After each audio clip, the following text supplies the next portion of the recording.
நிவின் பயங்கர கோவமா போறாரு அப்படியே ராகினி வீட்டுக்கு. வந்த உடனே அவங்க அம்மா சொல்றாங்க, "டேய் எதுக்குடா நீ உள்ள வந்த?" அப்படின்னு சொல்லிட்டு. "அதுவா உங்ககிட்ட ஒண்ணு பேசினேன். நீ எதுக்குடா இங்க வந்த? அன்னைக்கு என் பொண்ண வேணான்னு சொல்லிட்டு அப்படியே விட்டுட்டு தானே போனேன். அன்னைக்கு உன்னை பார்த்ததோட சரி. இவன் முதல்ல வெளிய போ" அப்படின்னு சொல்றாங்க. "அத்தை ஒரு நிமிஷம் நான் சொல்றத கேளுங்க. நான் எதுக்கு வந்திருக்கேன்னு அப்புறமா நான் சொல்றேன்" அப்படின்னு நிவின் சொல்றாங்க. அதுக்குள்ள பசுபதி, ராகினி 2 பேருமே வந்துடுறாங்க. வந்த உடனே கேட்கறாரு, "ஆமா எதுக்காக நீங்க போயிட்டு காவேரி வீட்ல போய் சம்மந்தம் பண்ணீங்க?" அப்படின்னு சொல்லிட்டு நிவின் கேட்கறாரு. ஆமா. நான் தான் உன்ன காதலிச்சேன். நீ வேணான்னு சொல்லிட்டு நான் அஜய கல்யாணம் பண்ணிக்கிறதுக்கு சம்மதிச்சுட்டேன். ஆமா, உனக்கு என்ன பிரச்சனை? அப்படின்னு சொல்லிட்டு ராகினி கேட்குறாங்க. நீ வந்து ஏதோ ஒரு காரணத்தோட தான் அங்க போறன்னு எனக்கு தெரியும். எதுக்காக நீ இப்படி பண்ற? ஏன் காவேரி நிம்மதியா இருக்கவே விடமாட்டியா? அப்படின்னு சொல்லிட்டு ராகினி கிட்ட கேட்குறாரு.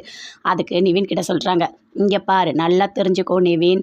நான் வந்து அங்க போறதுக்கு காரணமே அவங்க அந்த காவேரியோட நிம்மதிய கெடுக்கிறதுக்கு தான். நான்லாம் அஜய விரும்பிலாம் கல்யாணம் பண்ணிட்டு போல. தெரியுமா உனக்கு?" அப்படின்னு சொல்றாங்க ராகினி. அத கேட்டோனே நிவினுக்கு பயங்கரமா கோவம் வருது. "எதுக்காக நீ இப்படி பண்ணிட்டு இருக்க?" அப்படின்னு சொல்லிட்டு.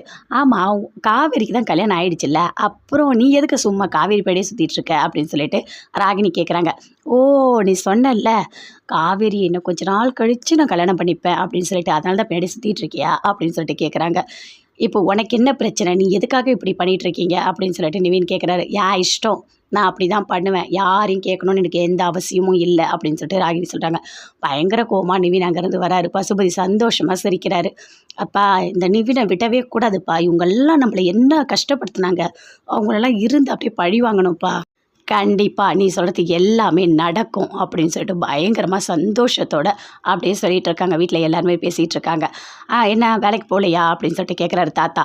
"இல்ல நான் இப்போ ஆஃபீஸ் போறேன். காவேரி நீயும் வரியா?" அப்படின்னு சொல்லிட்டு கேட்குறாரு. நானும் வரேன்." "சரி 2 பேரும் சேர்ந்து ஆஃபீஸ்க்கு போங்க." அப்படின்னு சொல்லிட்டு தாத்தா சொல்றாரு.